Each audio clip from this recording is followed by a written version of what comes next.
है क्योंकि प्रशासन का ध्यान सिर्फ और सिर्फ मंदिर के कोष पे, मंदिर के अधिग्रहण पे है। वृंदावन में ट्रैफिक की व्यवस्था क्या है, आज आप देखिए स्वास्थ्य की व्यवस्था क्या है, और ज्यादा से ज्यादा हम तो ये कहें शिक्षा की व्यवस्था क्या है।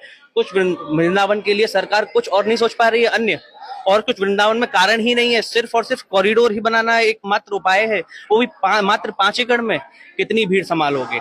पॉपुलेशन दिन ब दिन बढ़ रही है, कोई व्यवस्था नहीं है पॉपुलेशन कंट्रोल की, कोई व्यवस्था नहीं है प्रशासन की, कोई भी व्यवस्था कहीं भी भीड़ नियंत्रण की नहीं है।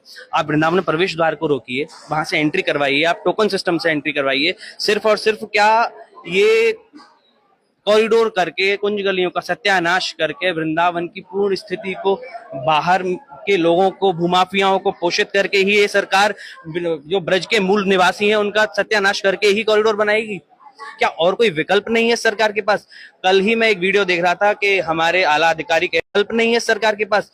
कल ही मैं एक वीडियो देख रहा था कि हमारे आला अधिकारी कह रहे हैं प्रेम मंदिर की भीड़ के लिए कि लोकल लोग सहयोग नहीं कर रहे हैं। लोकल लोग, अरे भैया प्रेम मंदिर तो बहुत बड़ा है, 12 एकड़ में बना है, वहां तो बड़ी बड़ी सड़कें हैं, वहां पे जब भीड़ नियंत्रण नहीं हो रही तो आप इन छोटी छोटी जगहों पे वृंदावन में कहां भीड़ नियंत्रण कर पाओगे? अपनी विफलता का, अपनी असफलता का पूरा जिम्मा ब्रजवासियों पे थोपना, गुसाइयों पे थोपना, ये इस प्रशासन ने एकमात्र उपाय ढूंढा कि इनको सत्यानाश कर दो, इनको भगा दो यहाँ से। तो अपनी खाना पूर्ति, सिर्फ और सिर्फ ये कॉरिडोर खाना पूर्ति है इस ब्रज की, और कोई भी ब्रज की ना धरोहरों को बचा रहे हैं, ना ब्रज की कोई भी ना गोस्वामियों के लिए सोच रहे हैं, सिर्फ और सिर्फ सत्यानाश। जो आप ये देखिए 550 वर्ष का इतिहास है इस राधा वल्लभ मंदिर का, बिहारी जी का, राधा रमन का।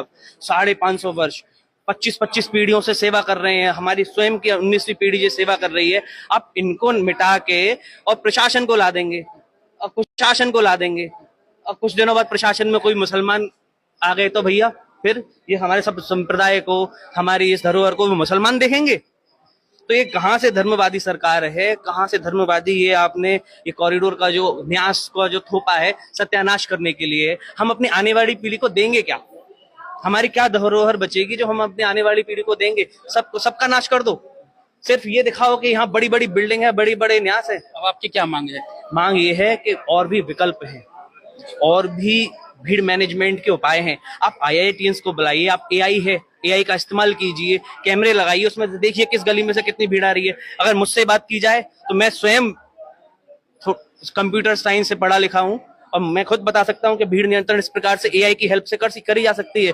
लेकिन सरकार किसी की नहीं सुननी है, सिर्फ कॉरिडोर बना के, घरों को सत्यानाश करके, पूरी संस्कृति को मिटा के अपनी खाना पूर्ति कर रही है। अभी कुछ दिन पहले मीटिंग हुई थी सलाहकार अपनी, घरों को सत्यानाश करके, पूरी संस्कृति को मिटा के अपनी खाना पूर्ति कर रही है। अभी कुछ दिन पहले मीटिंग हुई थी सलाहकार अपनी अवस्थी जी आए थे, उसमें शायद आप लोग भी शामिल थे, उसमें भी क्या हुआ था, क्या आश्वासन मिला आप लोगों को? सर, प्रथम तो प्रशासन ने अवनीश अवस्थी जी को बिल्कुल मंत्रमुग्ध करके ही उनसे बात कहलवानी शुरू करी। उसका ज्यादा विरोध हुआ तो फिर उन्होंने हमारी बात सुनी। उसमें सभी ब्रजवासियों ने, सभी लोगों ने उनको विकल्प सुझाए कि विनाश किसी भी चीज का विकल्प नहीं है। आप और विकल्प देखिए जिनसे और व्यवस्था सुदृढ़ हो और सुंदर हो। और यमुना जी गंदी है आज, कोई भी किसी का भी ध्यान यमुना जी पे नहीं है, किसी का भी ध्यान वृंदावन की बच्चों की शिक्षा पे नहीं है। आप यहाँ के सरकारी स्कूलों को देखिए, एक कॉलेज नहीं है, बड़ा डिग्री कॉलेज वृंदावन में। आप क्या, पूरे प्रशासन का ध्यान एक शिक्षा पे नहीं है, यहाँ की शिक्षा स्तर अच्छा हो तो मूलभूत सुविधा यहाँ पर नहीं है, बिल्कुल नहीं है। कॉरिडोर पे सरकार सिर्फ कॉरिडोर पे सरकार का ध्यान है ताकि उनका एक स्मृति चिन्ह बन जाए, ताकि उनको आने वाले लोग याद करें। और हमारे साथ यहाँ पे और भी गोस्वामी मौजूद है, क्या नाम है आपका? विरोध किया जा रहा है राधा वल्लभ मंदिर में विरोध किया जा रहा है क्योंकि यहाँ की कुंज गलियां, यहाँ की पौराणिकता, यहाँ का स्वरूप, वृंदावन का स्वरूप, वृंदावन की धरोहर, ब्रज की धरोहर, संतों की धरोहर, इसको नष्ट किया जा रहा है।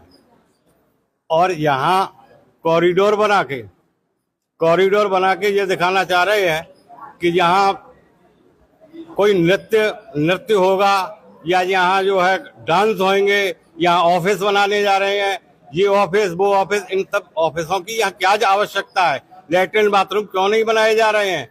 यहाँ वृंदावन में इतनी गंदगी है, इसको सफाई नहीं हो रही, जमुना जी की सफाई नहीं हो रही, परिक्रमा मार्ग इतना अतिक्रमण हो रहा है, उस पर नहीं दिख रहा है। पूरे रोड पे पुलिस वाले खड़े रहते हैं और ताश खेलते रहते हैं, मोबाइल को देखते रहते हैं, और लेकिन उसकी व्यवस्था नहीं हो रही है। व्यवस्था नाम की कोई चीज नहीं है यहाँ।